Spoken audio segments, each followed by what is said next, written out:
Clark County Today is presented by Connell Real Estate. Hire an agent, get a team. Learn more by visiting connellrealestate.com. Hey everyone, happy Tuesday to you all. I'm Jacob Graneman. Clark County Public Health is submitting a brand new application to the state requesting to move to Phase 2 of reopening. The previous application filed on May 22nd has been on pause since an outbreak at the Firestone Pacific fruit packing plant in Vancouver, which has now infected 79 employees and 51 close contacts. Under new guidelines that went into effect on Monday, counties can have up to 25 new COVID-19 cases per 100,000 residents in the past 14 days. There have been only around 20 new cases of COVID-19 outside of that outbreak since May 16th. No timeline was given for when the county might receive an answer from the state. We did learn over the weekend that an employee at Dutch Brothers Coffee location in Hazeldale at Northeast 99th Street and Hazeldale Avenue tested positive for COVID-19 on May 30th. The employee has last worked a shift on the 27th. The location was closed for part of this weekend for deep cleaning and has since reopened.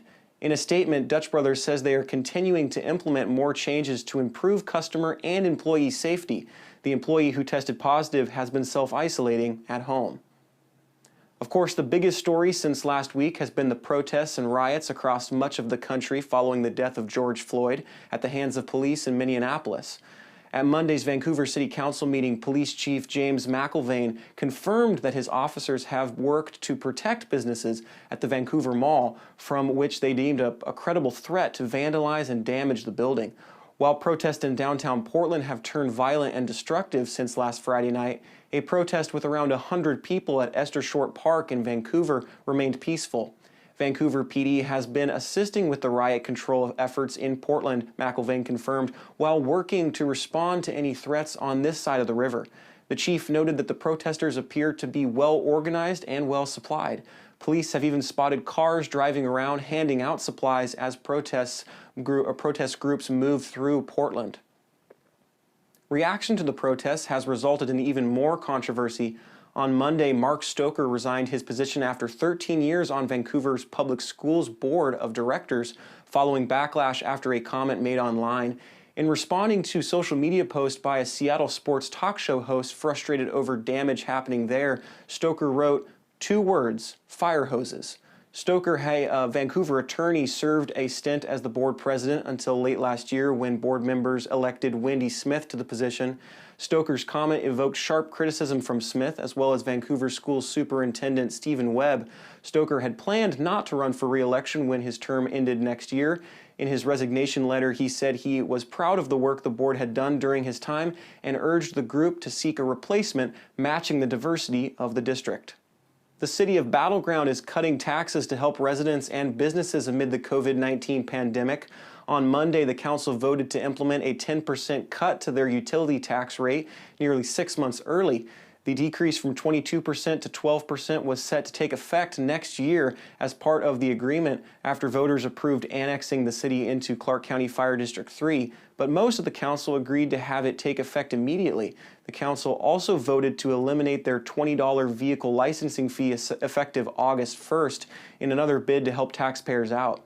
A $30 car tab ordinance approved by voters has been held up in courts, but the majority of council decided to uphold the will of the voters and eliminate additional licensing expenses in Battle Ground. Another ordinance, which would have temporarily eliminated the business licensing fee for Battle Ground, failed to pass at last night's meeting. Who is interim Clark County Manager Kathleen Otto? Check out our piece on the 45-year-old who was promoted to her current position in March after the county parted ways with Sean Hennessy after less than 2 years. Clark County Council voted earlier this year to extend the interim tag for Otto until June of next year. Otto, who lives in Ventersburg with her husband and 2 cleverly named cats, previously served at the county's Human Resources Department before returning 4 years ago. Otto says she has gathered something from her experience working with Clark County's past 3 managers.